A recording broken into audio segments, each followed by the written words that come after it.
ये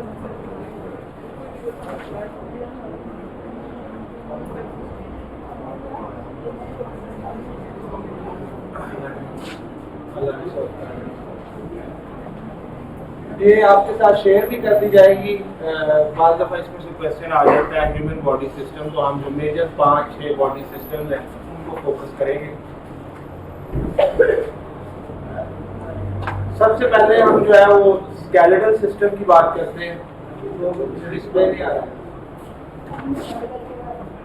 skeletal system जो है ये बेसिकली फ्रेमवर्क ऑफ बॉडी है जिसमें बोन्स और टिश्यूज आते हैं, और इसके जो पर्पसेस हैं वो है protect, support and body and internal organs.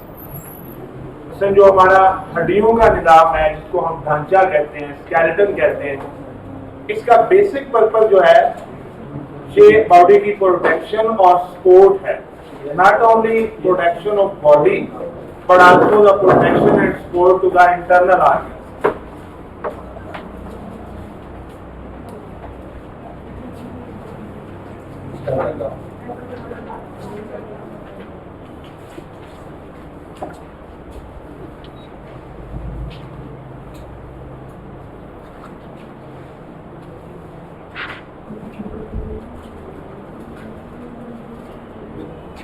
ठीक है, नजर आ रहा है सबको? ये थोड़ी सी है, तो आधा घंटा लगना है, उसके बाद मैंने वैसे ही पढ़ाना है। ये था रखा था ये मटेरियल, मैंने कहा यहीं से आपको करवा दूं शॉर्ट सी चीजें।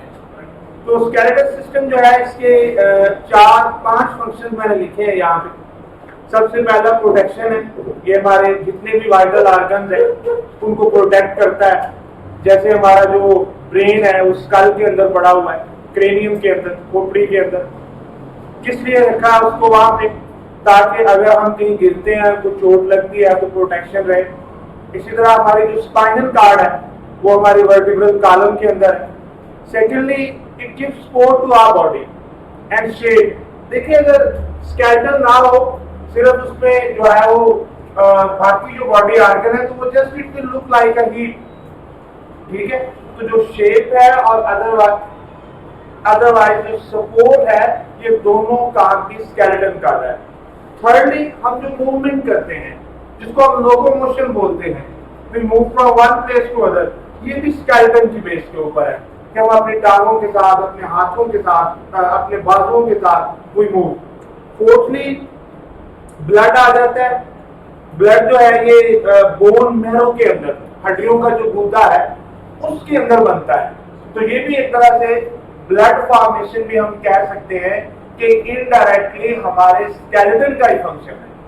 और फिफ्थ जो है स्टोरेज, तो न्यूट्रिएंट्स जैसे कैल्शियम है, इसके अंदर कैल्शियम और फास्फोरस हमारी बोन्स के अंदर जो है वो स्टोर होता है, जिससे इनको स्ट्रेंथ मिलती है और इनकी hardness up to certain point increase करती है।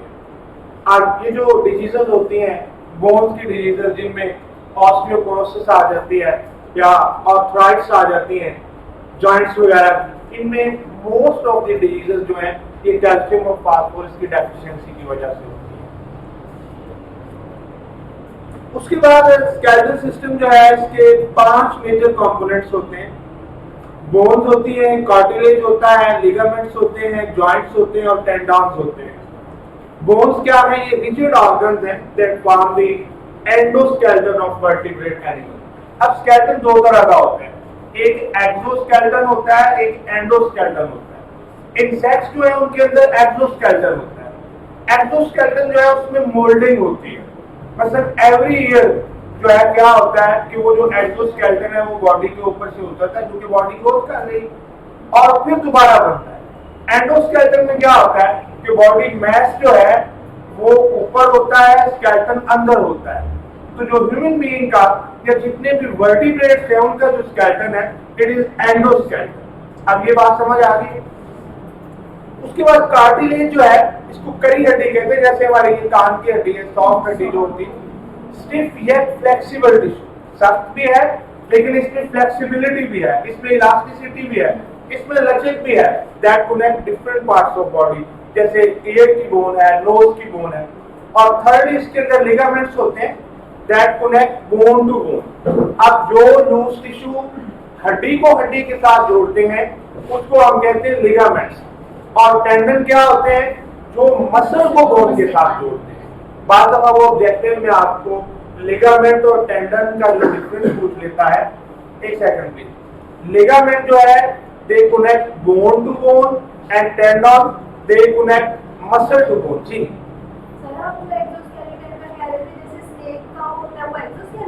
स्नेक में एक्सोस्केलेटन कहाँ से है? इंसेक्ट्स में होता है, सिर्फ इंसेक्ट्स में होता है एक्सोस्केलेटन। और सर तो ये क्रोकोडाइल का टर्टल का होता है वो किसका? टर्टल का एंडोस्केलेटन। किसमें आएगा? मेरे ख्याल में एंडोस्केलेटन होता है। अगर तो किसी बॉडी के ऊपर आपको रिजिड स्ट्रक्चर नजर आ रहा है तो वो एक्सोस्केलेटन है, अगर अंदर है तो वो एंडोस्केलेटन। उसके बाद जॉइंट है जी, जहां पे दो जो बोन्स है आपस में मिलती हैं। हमारी बॉडी में डिफरेंट टाइप ऑफ जॉइंट्स होते हैं, मैं अभी उनको भी डिस्कस करूंगा। उसके बाद है जी मेजर टाइप ऑफ जॉइंट्स। तो तीन तरह के जॉइंट्स होते हैं। पाइवोट जॉइंट्स होते हैं, rotating joints that allow rotation around the axis. अब देखिए हम अपनी गर्दन को जैसे एक्सिस के लिए मूव कर रहे हैं एक ही लाइन में, तो इसको कहते हैं पाइवोट जॉइंट्स। उसके बाद बॉल एंड सॉकेट जॉइंट्स होते हैं जो फॉरवर्ड बैकवर्ड सर्कुलर मूवमेंट होती है। जैसे हिप जॉइंट, टांग है, इसको हम बाएं को भी खोल सकते हैं, आगे को भी लेके जा सकते हैं, पीछे को भी लेके जा सकते हैं, ठीक है। इसी तरह कलाई है। और तीसरी टाइप के जॉइंट्स होते हैं hinge joints, open and close like a door. मतलब हमारा ये जो बाइसेप ट्राइसेप मसल का ये जॉइंट है, इसको हम देखें यहाँ से यहाँ तक तो ला सकते हैं, इससे आगे मूव नहीं कर सकते। तो इसकी रिस्ट्रिक्टेड मूवमेंट होती है एक लाइन में, ठीक है। जो नेक जॉइंट है उसको हम एक एक्सिस के लिए मूव कर सकते हैं इस तरह, ठीक है। तो ये इसमें सिर्फ पॉइंट्स लिखे हैं, आपने इसको सेंटेंस बना के लिखना है, पॉइंट्स नहीं लिख के आने। एक चीज और मैं यहाँ पे बताता चलूं, I am making certain modifications in this course. Modification इसलिए कि इस साल जितने भी लोग अपीयर हुए हैं उन्होंने इस सब्जेक्ट को इंतहाई नॉन सीरियस लिया है। Most of them are failed in this subject, और उसकी यही रीजन है, सिर्फ यही नहीं वैसे भी। तो अब हम नेक्स्ट इस वीक से जितना हम एक वीक में पढ़ेंगे, का एक लेक्चर होता है, 2 होते हैं, 4 होते हैं, तो I will take the test on Saturday. मैं यहाँ हूँ या नहीं हूँ, सैटरडे वाले दिन you people either will come 1 hour ago before your classes or you will be here after your classes।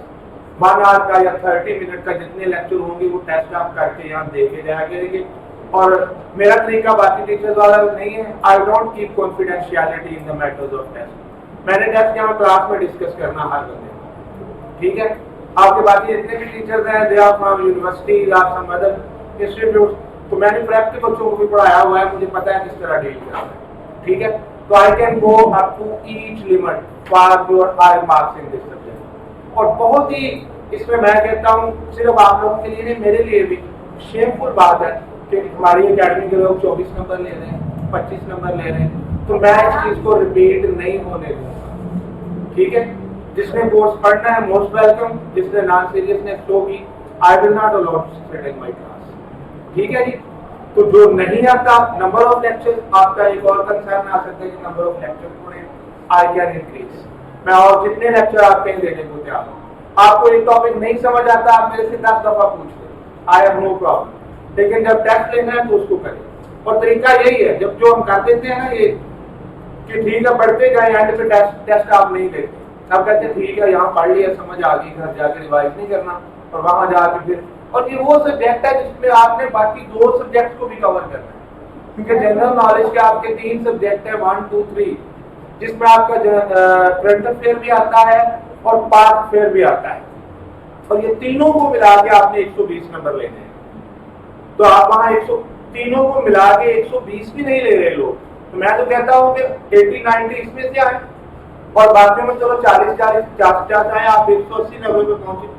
मेरे पास DMCs भी आई हैं इस साल वालों की, तो वेरी मिजरेबल कंडीशन, ठीक है जी। चले आगे। तो आपको अगर वो जॉइंट्स के बारे में पूछ लेता है तो आपने बताना है कि 3 तरह के जॉइंट्स हैं, पाइवोट जॉइंट्स हैं, बॉल एंड सॉकेट हैं, हिंज जॉइंट है, ठीक है। तो हर एक की सिर्फ ये एक लाइन, उसके पॉइंट लिखा है, आपने फिक्रा बना के लिखना है।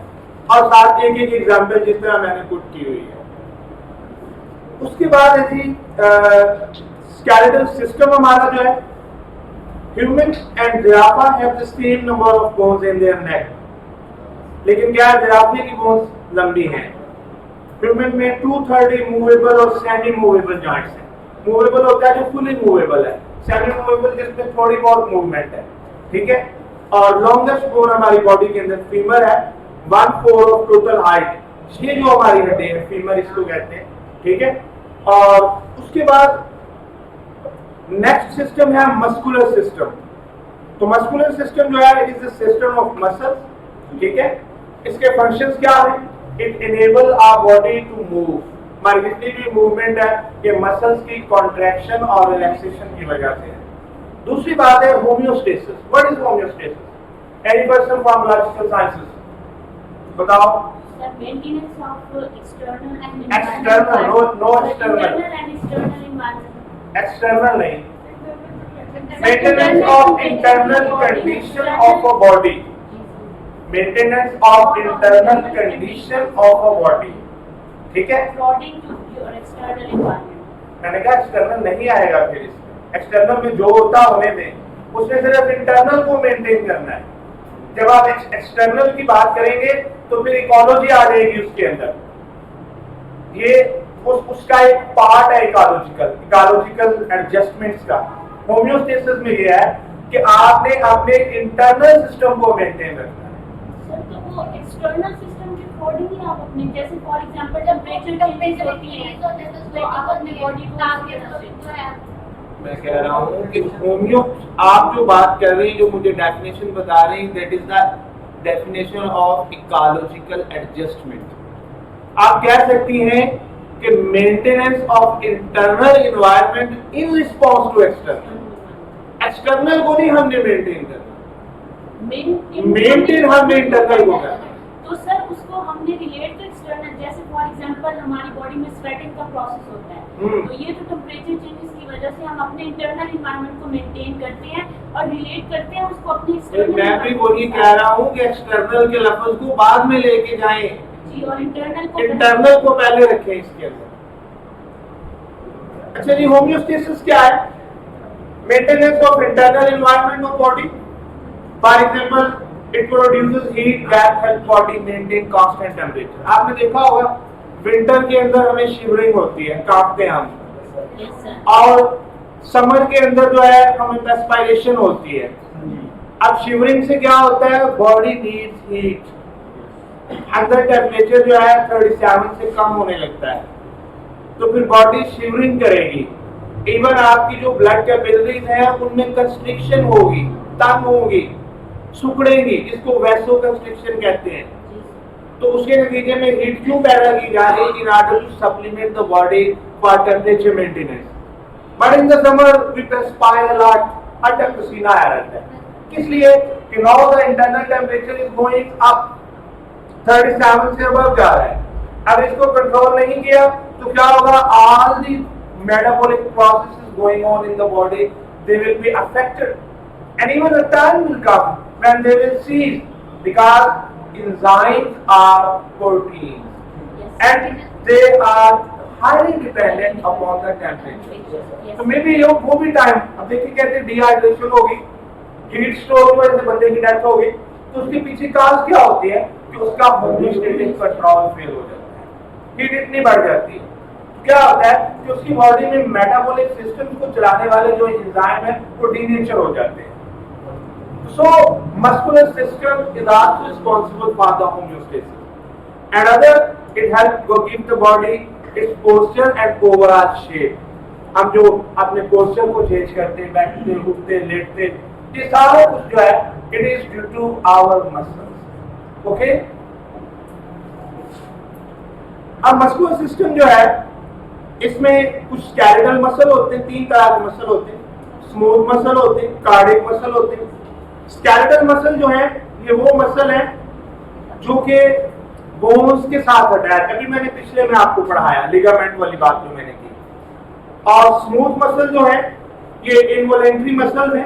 अच्छा, पहले वाले वॉलेंट्री हैं, मतलब स्केलेटल मसल जो हमारे हैं उनकी मूवमेंट हमारे कंट्रोल में है, जबकि जो हमारे स्मूथ मसल्स हैं ये हमारे बॉडी सिस्टम में आते हैं। जैसे मैंने आपको शायद पहले भी बताया हो कि व्हेन वी ईट फूड तो 20-30 मिनट बाद हमारे मैदे के अंदर, स्टमक के अंदर थोड़ी सी एक्टिविटी स्टार्ट हो जाती है। तो व्हाई इट्स दैट? होता ये कि when the food reaches to the stomach, stomach has 3 types of muscles. एक लॉन्गिट्यूडनल मसल है that are running in this way, एक ट्रांसवर्स मसल है that are running in this way, और तीसरे oblique muscles है that are running in this way. ठीक है, तो क्या होता है? They start contracting and relaxing, और इस प्रोसेस को कहते हैं चर्निंग प्रोसेस। और इसके नतीजे में क्या होता है? जो फूड है वो मुकम्मल डाइजेस्टिव वाले सेमी विस्कस लिक्विड बन जाता है। हम कहते हैं कि मैकेनिकल डाइजेशन कंप्लीट हो गई है। तो ये क्या है? This is not in our control. Whenever we will eat food this will happen. तो those muscles whose movement is not in our control, rather they do their function automatically according to the feedback mechanism, according to the needs of our body, we say them involuntary. समझ आ गई बात की? And third type of muscle in our body are cardiac muscles. तो cardiac का word जो है it is for the heart. ये भी involuntary muscles है, और ये क्या करते हैं? ये हमेशा वर्क करते हैं। किस लिए? Our heart contract and relax for pumping the blood to our body. Okay? उसके बाद मस्कुलर सिस्टम के कुछ फैक्ट्स हैं, इनको पढ़ लीजिएगा। नेक्स्ट है circulatory system. Circulatory system is meant for the circulation of blood in our body. Now I have a question. Why blood is circulated in the body? What is the purpose? एक बंदा बताएगा। Oxygen provide करते हैं और nutrients को भी लेके जाना होता है, और किसको? न्यूट्रिएंट्स की ट्रांसपोर्ट न्यूट्रिएंट्स को। From where the nutrients come?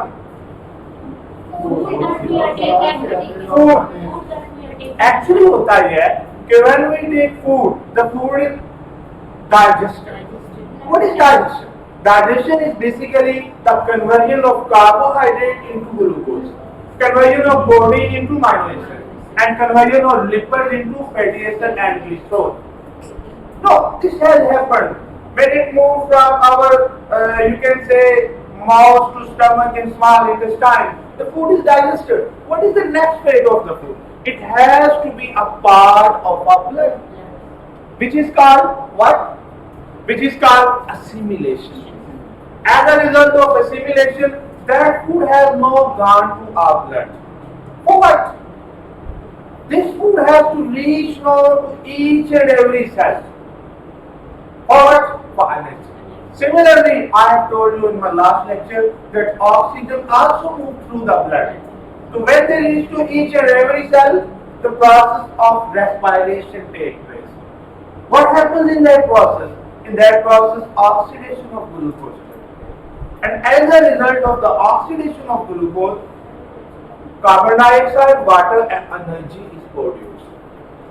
That energy is utilized by each and every cell that it has produced by the process of respiration. Water goes in one or other way in the body. Either it is adjusted somewhere, either it is perspired, or either it is urinated. It depends upon so many factors. And now the third thing that is produced here, it is the carbon dioxide. Cell doesn't need it. Cell has to take it out.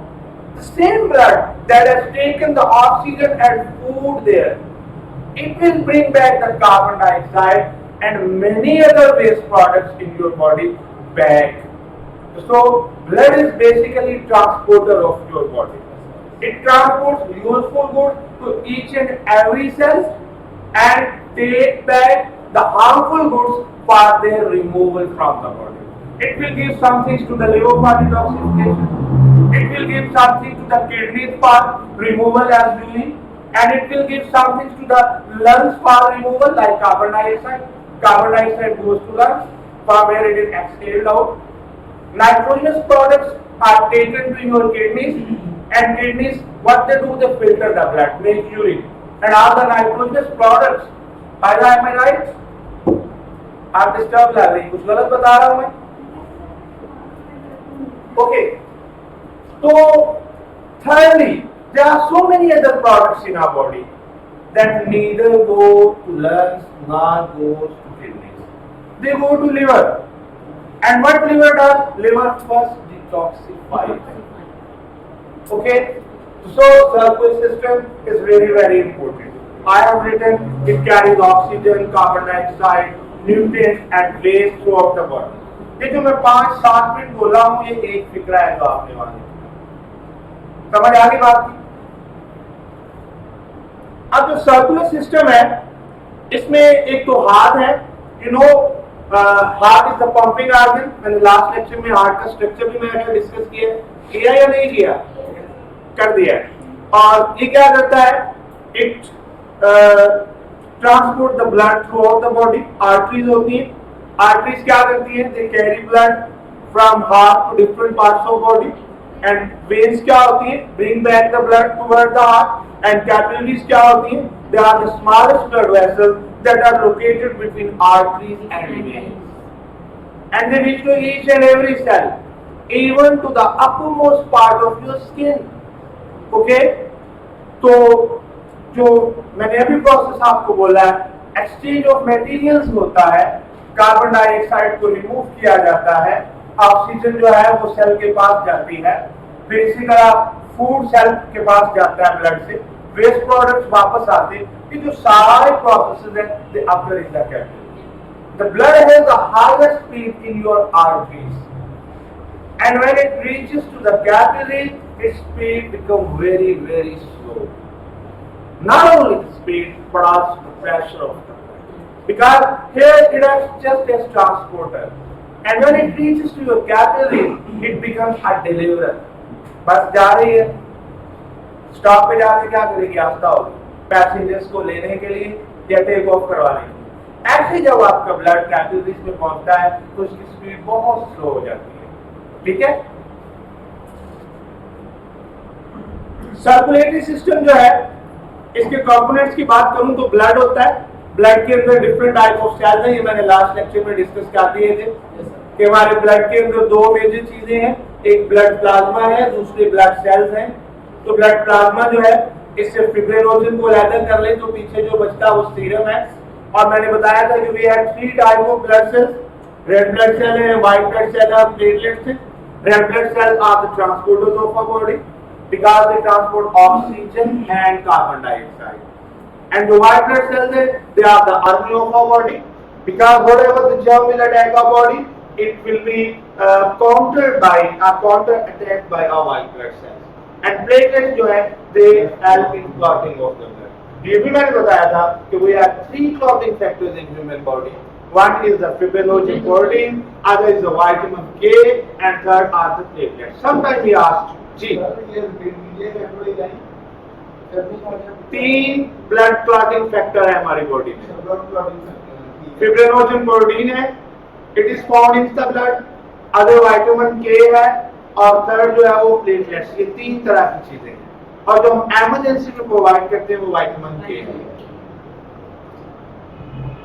उसके बाद interesting facts आपने खुद पढ़ने हैं। Other is the respiratory system. The purpose of the respiratory system is to supply blood with oxygen so that it may deliver oxygen to all parts of body। इसको मैं आपसे discuss कर चुका हूँ। और रेस्पिरेटरी सिस्टम में knows है, trachea है, ट्रेकिया एक पाइप है, यहाँ से जाता है, फिर लंग्स आ जाते हैं, ठीक है, और लंग्स में जाके क्या होता है? लंग्स में जो एक्सचेंज ऑफ गैसेस है वो टेक प्लेस होता है। Blood comes to the lungs and कि जो हम ऑक्सीजन को लेके जा रहे हैं, इनहेल कर रहे हैं, ये भी लंग्स में जाती है टू द रेस्पिरेटरी सिस्टम। वहां क्या होता है कि जो ब्लड आ रहा है बॉडी से वो ऑक्सीजन डेफिशिएंट है, और जो हवा बाहर से गई है इसमें ऑक्सीजन 21% है, उसमें 16 या 17% होती है। तो to the process of diffusion क्या होता है? Oxygen will move from the lungs to the blood. Similarly जो एयर बाहर से गई है इसमें कार्बन डाइऑक्साइड क्या है? कम है, लेकिन जो ब्लड है उसके अंदर कार्बन डाइऑक्साइड ज्यादा है। कहां से आई? हमारी बॉडी ने जो प्रोसेस ऑफ रेस्पिरेशन किया। तो क्या होता है फिर? Automatically with the same principle of diffusion ये जो कार्बन डाइऑक्साइड है वो ब्लड से लंग्स में आ जाएगी, और जिस रास्ते से ऑक्सीजन आएगी उसी रास्ते से कार्बन डाइऑक्साइड बाहर आ जाएगी, उसको हम एक्सहेल करते हैं। तो रेस्पिरेटरी सिस्टम जो है इसमें एल्वियोलाई होती है। एल्वियोलाई जो है ये स्पेशलाइज्ड सेल्स हैं, स्पेशलाइज्ड स्ट्रक्चर्स हैं। They are found in the lungs, जिसमें ये जो गैसेस एक्सचेंज जो मैंने अभी आपको बताया मैकेनिज्म वो होता है। और डायफ्राम जो है एक थिन मसल होता है, ये बेसिकली यहाँ हमारे एब्डोमेन और चेस्ट के दरमियान इस जगह पे ये एक शीट है, हमारे एब्डोमेन को हमारे चेस्ट वाले रीजन से अलग करती है और इसकी कंट्रैक्शन रिलैक्सेशन से रेस्पिरेशन का प्रोसेस चलता है। कैसे? लेकिन जिस वक्त हमने हवा को जिस्म से बाहर निकालना है तो हम क्या करते हैं, हम यहाँ पे घुटन पैदा करते हैं। जब हम यहाँ पे घुटन पैदा करते हैं, एरिया कम करते हैं, अंदर हवा का प्रेशर बढ़ता है, तो प्रेशर बढ़ेगा तो हवा बाहर आएगी। और जब हमें सांस लेना होता है तो हम अपने बॉडी को रिलैक्स छोड़ते हैं, तो बेसिकली ये जो हमारी एब्डोमिनल कैविटी है हम इसको थोड़ा सा एक्सपेंड करते हैं ताकि यहाँ पे जो प्रेशर है वो कम हो, बाहर हवा का प्रेशर ज्यादा हो, ताकि हवा बाहर से अंदर कार्बन डाइऑक्साइड प्रिंसिपल मूव करे। तो ये जो प्रोसेस है, ये जो एरिया का बढ़ना कम होना, इसमें बेसिकली हमारा डायफ्राम रोल अदा करता है। समझ आ गई बात? रेस्पिरेटरी सिस्टम के इफेक्ट्स, हमारे लंग्स जो है इनमें 1500 माइल्स ऑफ एयरवेज हैं, 300 मिलियन एल्वियोलाई हैं। हर मिनट में हम 13 पिंट ऑफ एयर, पिंट की एक यूनिट है इसका वॉल्यूम का। Plants are our partners in breathing, we breathe in air, use oxygen and release carbon dioxide, plant do oxygen. अब देखिए एक बड़ी इंपॉर्टेंट चीज सोचने वाली, since the creation of the world यहाँ पे ऑक्सीजन मौजूद है। Do you agree with me? मैं गलत बात कह रहा हूं, उससे भी एग्री कर रहे हैं। सुभान अल्लाह। फर्स्टली यहाँ पे फ्री ऑक्सीजन नहीं थी, पहले हाइड्रोजन सल्फाइड थी, वो खत्म हुई तो ऑक्सीजन बनी है। आज की एवोल्यूशनरी हिस्ट्री को पढ़े। मेरे कहने का मकसद ये है कि हमारी पॉपुलेशन इतनी बढ़ती जा रही डे बाय डे, हवा में आज भी 80% ऑक्सीजन मौजूद है। What is the reason? Actually जो हमने प्लांट्स लगाए हुए हैं इस ग्लोब के ऊपर, they are supplementing us forms. होता क्या है, प्लांट्स के अंदर दो प्रोसेस चलते हैं, respiration and photosynthesis. Process of respiration में प्लांट्स भी ऑक्सीजन कंज्यूम करते हैं, but during the day time when they do the process of photosynthesis, when they manufacture the food, at that time they are producing tons of oxygen that is used for the process of inhalation. इसीलिए day by day इस बात पे world concern होती जा रही है कि we should do more plantation because the you can say population is increasing and we need more and more oxygen, not only for the respiration but also for the burning of the fossil. Even जब आप ये fossil fuel burn करते हैं तो क्या होता है, इनकी बर्निंग जो है बेसिकली इनकी ऑक्सीडेशन है। और ऑक्सीडेशन क्या है कि they react with the oxygen to decompose produce the. बात समझ आई है नहीं? उसके बाद people get more cold in the winter because they are indoor more often and in close proximity to other people. When people sneeze, cough and even breathe, germs go flying. I think this experience you people have taken from the COVID-19. I don't need to explain it. Okay? Our next system is the digestive system. Have we studied it before or not? Digestive system पढ़ाया मैंने या नहीं? What is digestion? क्या होती है digestion? खाने को हजम करना, यही होती है ना digestion. Technically क्या कहेंगे? Glucose parts the conversion to food process. We are not take only glucose. We take a lot of things. Our food is a balanced diet. It has proteins, it has carbohydrates, it has lipids, it has vitamins, it has minerals, it has water, and so many things. Ultimately the glucose is not. So that is the end. Yes. So this is not the part of digestion. Digestion का part नहीं है ये. वो और चीजें आ जाती हैं, beta oxidation ये वो. What is digestion? Digestion is basically converting food into smaller particles. Another definition is converting the non-diffusible food particles to diffusible. In our body, two types of digestion take place. Can anyone tell me? We have so many people from biology background today. What are the two different types of digestion in our body? Very easy. It is mechanical digestion and chemical digestion. Mechanical is the one that takes place with the muscles of our body, and chemical is the one in which certain enzymes are involved. Okay, so when we take food, we start chewing it. So at that time, both processes start. मेरी बात को समझ रहे हैं नहीं? Yes, sir. How? Our teeth, our molar, our incisors, our premolars, our buccal cavity, all these things are chewing and meshing the food. What is the purpose? To convert it into smaller parts. At the same time, in our saliva an enzyme is released which is called amylase, and more precisely it is called salivary amylase. Because एक amylase फिर पैदा होना चाहती है stomach, तो इसकी location की basis पे जो माउथ में पैदा हो रहा है we say salivary amylase because it is in the saliva. तो क्या होता है? केमिकल की शुरू होगी, मैकेनिकल। तो जो कार्बोहाइड्रेट्स हैं 50% of them are digested in your mouth. Then after passing through the pharynx, esophagus, it reaches to your stomach. Now in your stomach, again both processes take place. Chemical as well as mechanical. Mechanical अभी मैंने थोड़ी देर पहले explain किया है muscular system में, और chemical में क्या होता है? Gastric juice is produced. अब जो गैस्ट्रिक जूस है, it has so many enzymes. For example, if a child is breastfeeding, the enzyme produced in his stomach will be renal. For what? For digestion of the mother's milk. Okay? But with the passage of time, when the breastfeeding is finished, 2 years, then it start taking bread, food, other things, then gastric juice will have amylase. It will have proteases. It will have lipases. Okay? It will have pepsinogen. What? Amylase is for the digestion of carbohydrates. Amylase is for the digestion of carbohydrates, and lipase is for the digestion of lipids. Carbohydrate किस में change होते हैं? Glucose. Lipids किस में change होते हैं? Fatty acid and glycerol में.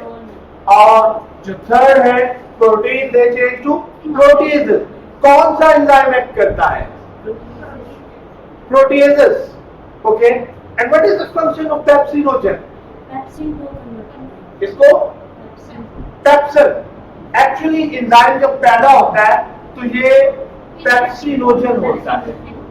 अब ये पेप्सिनोजन है जब, तो ये इनएक्टिव फॉर्म है. ठीक है? और जब गैस्ट्रिक जूस पैदा होता है तो गैस्ट्रिक जूस के अंदर की पीएच जो है इट इज लेस देन 7. जब किसी चीज की पीएच लेस देन 7 होती है तो क्या होती है? तो ये उसको एक्टिव कर देती है, पेप्सिन बना देती है. ठीक है? उसके बाद फूड आगे चला जाता है स्मॉल इंटेस्टाइन में.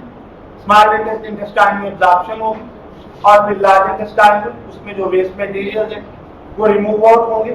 तो यही चीज इधर लिखी है कि break down process food for use the body. Process food क्या करता है? जो मैंने अभी बताया कि digestion followed by assimilation and absorption, और फिर excretion. The waste material are remove. अगर हम डाइजेस्टिव सिस्टम की बात करते हैं तो इसके 5 स्टेप्स होते हैं: injection, digestion, assimilation, absorption and then digestion. Okay, तो डाइजेस्टिव सिस्टम के पार्ट्स मैंने आपको बता दिए. ठीक है? टीथ, बोन्स, इनका पर्पस क्या है? Grind food. क्योंकि मेनू डाइजेस्टिव सिस्टम वजह से मैं पहले इसको पढ़ाता हूं. उसके बाद डाइजेस्टिव सिस्टम में एसोफेगस है, स्टमक है, स्मॉल इंटेस्टाइन है. एसोफेगस जो है ये सिर्फ एक पैसेज है, यहाँ से फूड ने गुजरना है. ठीक है? एक रास्ता है. डाइजेशन कहाँ होती है? या माउथ में होगी या स्टमक में होगी. और स्मॉल इंटेस्टाइन में भी थोड़ी बहुत होती है, जैसे ये हमारे जो लिपिड्स वगैरह हैं, इनकी स्टमक में कंप्लीट डाइजेशन नहीं होती. आगे एक स्पेशल स्ट्रक्चर बनते हैं जिनको लैक्टेल विलाई बोलते हैं, तो वहां जाके इसकी डाइजेशन होती है. तो अगर आप कोई वाटरी मटेरियल ले रहे हैं, जैसे कोई जूस है, शेक है, दूध है, पानी है, इसकी डाइजेशन को 2 से 30 मिनट लगेंगे depending upon the type and consequence. Carbohydrate जो आपके हैं इसको 2 to 3 आवर्स लगते हैं, प्रोटीन को भी ऑलमोस्ट इतने ही लगते हैं। Lipid take 4 to 5 hours. Lipid क्यों ज्यादा लेते हैं टाइम, इसलिए कि लिपिड्स के अंदर जो है वो बॉन्डिंग कार्बोहाइड्रेट और प्रोटीन की निस्बत ज्यादा होती है। तो डाइजेशन में क्या है, हमने चीजों को ब्रेकअप करना है, तो जहां पे बॉन्डिंग स्ट्रॉन्ग होगी ज्यादा होगी, ब्रेकअप में ज्यादा टाइम लगेगा। And another thing very important कि इसलिए कहते हैं कि अगर आपने लिपिड्स खाने हैं, फैट्स लेने हैं, तो फिर आपकी लाइफ थोड़ी सी हेक्टिक हो। अगर हेक्टिक नहीं है तो आपको एक्सरसाइज करनी है। If you have a sedentary lifestyle, don't take lipids, otherwise you will be a heart patient because you are not fully digesting them, rather they are getting deposited in your blood vessels, causing their narrowing. A time will come when you will suffer from certain type of heart disease. Okay? उसके बाद ये components मैंने बता दिए आपको। Interesting facts, intestine 25 feet होती है, food को च्यू करने में 5 से 30 सेकंड लगते हैं। जो तेज खाता है वो 5 सेकंड में कर लेता है, जो स्लो खाता है उसको 30 सेकंड मैक्सिमम लगते हैं। स्वेलिंग में 10 सेकंड लगते हैं। स्लॉशिंग इन द स्टमक 3 से 4 आवर। ये मैंने एवरेज उसके टाइम सबका निकाला, मैंने आपको इंडिविजुअल बता दिया। तो जो जूसेस हैं या लिक्विड मटेरियल है, it remain in your stomach for 2 minute to 30 minute. Carbohydrate and protein remain in your stomach for 2 to 3 hours and lipids remain in your stomach for 4 to 5 hours। तो उन सब के average निकालेंगे तो 3 to 4 our आएगी। फिर उसके बाद 3 घंटे फूड इंटेस्टाइन में रहता है for the purpose of absorption and assimilation, और food drying up and hanging on in large intestine. आगे फिर जब लार्ज इंटेस्टाइन में उस मटेरियल ले जाना है तो उसमें से अब्जॉर्प्शन भी होनी है, ठीक है। बहुत से न्यूट्रिएंट ऐसे हैं जो वेस्ट ना हो जाए, उनकी रीअब्जॉर्प्शन होनी है, वाटर में अब्जॉर्ब होना है। 18 आवर to 2 डेज लग सकते हैं। आगे अमेरिकन्स के बारे में लिखा 700 million pound of peanut butter, ये इसको आपको करने की जरूरत नहीं है, leave it. The next system is nervous system. What is the हमारी बॉडी के अंदर कितनी तरह की कोऑर्डिनेशन है, साइकोलॉजिस्ट बताएगा। एक नर्वस कोऑर्डिनेशन, पहली बात ये बताओ कोऑर्डिनेशन होती क्या है, बॉडी के अंदर कोऑर्डिनेशन होती क्या है, ये बताएं पहले। Coordination of relation between the body parts. क्या? Relation between the body parts, interlinking of different body parts, ठीक है। तो ये दो तरह से होती है, एक नर्वस सिस्टम करता है, एक हार्मोन से होती है। तो जो नर्वस सिस्टम से होती है उसको हम कहते हैं नर्वस कोऑर्डिनेशन, और जो सेकंड टाइप है वो किससे होती है, केमिकल से, हार्मोन से। उसके लिए हमारी बॉडी में एंडोक्राइन सिस्टम। तो नर्वस सिस्टम जो है इसका पर्पस क्या है, gather and interpret information, respond to that information. क्या होता है, हम जैसे ही कोई चेंज फील करते हैं like in the external environment और इंटरनल एनवायरनमेंट, तो वो क्या है, that is the stimulus. And stimulus को कौन फील करता है, they are fed by the receptors, ठीक है। तो रिसेप्टर्स क्या करते हैं, after feeling that change they take message in the form of nerve. तो वो नर्व कौन सी होती है, sensory nerve, where it take the message to your brain. तो ब्रेन क्या है, it is the master of your body, it is the you can से central control house of your body. तो क्या होगा, वहां पे एक और तरह के न्यूरॉन बैठे हैं जिनको कहते हैं इंटरन्यूरॉन, तजरिया निगार बैठे हुए हैं। क्या अब ये चेंज आ गई है बॉडी में, क्या करना है, भागना है या लड़ना है, तो ये तजरिया उन्होंने करना होता है। उसके बाद फिर क्या होता है, after analysing the situation, interneuron give message, give order to the motor neuron, and motor neuron take message in the form of motor neuron, and where they go they go to the effectors.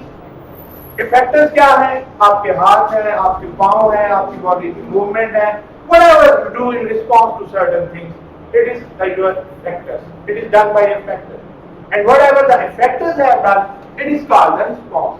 So this whole process from stimuli to response is called nervous coordination. The same process occurs for the chemical coordination. But the difference is that in nervous coordination, there are so many responses that go externally. For example, someone sitting near you has put a soft slap on your back. You will turn and see who is that. And you will respond accordingly. Whether he is your friend or foe. Your reaction depends upon this. Your neurons will analyze the things. But if there is some sort of problem inside the body, like you are feeling pain in your stomach, you are feeling pain in any body part, so the certain responses will be taken by the hormones. Okay? So for the nervous coordination, there are more external cues, more external points that will respond. But for the chemical coordination, there are more points for internal response. उसको भी पढ़ेंगे आज. तो nervous system जो है इसमें हमारा जो मेजर कंपोनेंट्स है ब्रेन है. You know about brain a lot. Brain make sure our heart keep beating, our lung keep working without us having to think about it. We are not thinking all the time whether our heart is beating or not, our lungs are working or not, our kidneys are working or not. But our brain is doing all this automatically. And whenever there is some problem, our brain tells us कि ये चीज बंद हो गई, जल्दी इसका कुछ कर लो. समझ आ गई बात की? तो it makes our muscles work. Whatever our muscles have to work, it is being controlled by our brain. You have seen the people who have certain type of paralysis. तो क्या होता है कि they are unable to proceed the instructions given by your brain, so they can't move their body parts. Actually क्या होता है उसमें जो nervous coordination है, nervous control है, it has been lost, and the other allow us to think, to see, to hear, to feel, to taste, so many things. खलक़नल इंसान मिन आख़िर तक़वीम. अगर इंसान के दिमाग के अंदर जो न्यूरॉन्स हैं उनको ओपन किया जाए, उनकी एक चेन बनाई जाए, it can be wrap around the whole world. 2.5. ठीक, तो it is so much complicated. Human brain is so much complicated. You can't understand its responses. कहते ना बंदे का कोई इतवार नहीं. तो क्या होता है? This brain can think in anywhere, any moment, at any time. It is always going for creativity, for thinking, for innovation, and also for disrupting the world. If at the one side it has made so many luxurious goods for the humanity, it also has made so many dangerous weapons and chemicals to destroy this world. So it is all due to this creativity that is present in the human mind. Okay? So always use your creativity in positive way. Major components. First was the brain, other is the spinal cord. So spinal cord is basically our relation. तो समझ भी आ रही है? 24 number तो नहीं आएंगे? नहीं sir. पक्की बात है? 18 जने आने को 18? ओके, चलो 18 जगह साइंस को ले लो, इन्हें बोलो ले लो pass. Okay, other is the spinal cord. Spinal cord is basically the base center of body. एक हमारा जो है ये एक्सियल ढांचा है, एक्सियल स्केलेटन है, जिसमें हमारा ये वर्टिब्रल कॉलम और उसके साथ जुड़ी हुई चीजें हैं, और दूसरा अपेंडिकुलर. अब जो हमारा अपेंडिकुलर ढांचा है, it is not directly linked to with our brain. तो क्या होता है? All the messages they pass through spinal cord to reach. आपने ऑब्जर्व किया होगा कि बार दफा हम चल रहे हैं तो पाँव के नीचे कोई शीशा आ जाए, कांटा आ जाए, तो गैर इस्तरारी तौर पे अपने पाँव को ऊपर करते हैं. What is that? That is due to an action which is called reflection. Actually होता क्या है? ब्रेन ने कुछ जो है वो इख्तियारात स्पाइनल कॉर्ड को भी दिए हुए हैं कि अगर कोई थोड़ी बहुत खतरे की बात हो तो तुम भी अपने इख्तियारात इस्तेमाल कर सकते हो. तो उसमें क्या होता है कि जैसे हमें कोई पेन फील हुई, कोई जो है वो अनडिजायरेबल चेंज फील हुई, हमने फौरी पाँव को हमारे ब्रेन को नहीं उस वक्त पता होता, बाद में पता चलता है कि हुआ क्या है। तो एक्चुअली क्या है, message comes to your spinal cord, you can say spinal cord is a mini brain, ठीक है। तो क्या होता है, स्पाइनल कार्ड एक तरफ दिमाग को मैसेज भेज देती है कि ये हो गया, शीशा लग गया, पाँव फट गया नीचे, और दूसरी तरफ आपके पाँव को मैसेज भेज दिया कि इसको ऊपर कर लो, मजीद नुकसान से बच जाओगे। तो क्या हुआ, it acted as the relay centre. सिमिलरली आपकी बॉडी से जो भी इंफॉर्मेशन है फ्रॉम डिफरेंट पार्ट्स, उसने क्या करना है, इसने थ्रू स्पाइनल कार्ड। जिस तरह हमारी बॉडी के अंदर क्रेनियल नर्व्स हैं, क्रेनियल नर्व्स वो है that move from our brain, तो हमारी बॉडी में spinal nerves that move from the spinal cord, and कुछ मिक्स नर्व भी हैं जिनके कुछ parts they go to the spinal cord and some goes to the brain. Okay, so I want to tell you people that the spinal cord is equally important because all your body is linked to your brain through the spinal cord. Okay? इसीलिए इसको इतनी protection से रीढ़ की हड्डी के अंदर रखा हुआ है। तो major components, nerves send messages to and from. I have told you people about this. This was all about the human body systems. ठीक है, उसके बाद हमारा अगला टॉपिक वो है about the structure of heart, structure of kidney, structure of ear, eye का मतलब और एंडोक्राइन सिस्टम। इसको पढ़ना अब हमने, उसको बुलाए जरा, उसके अरेंजमेंट उधर को कर ले, लाइक चलने को मैं वैसे पढ़ा। इसमें समझ आई है कुछ? तो लेक्चर इसी तरह कर लें जैसे पहले चलते हैं, वो बेहतर है, ये ज्यादा बेहतर है। इसमें एक लेक्चर में चैप्टर हो गया करना है।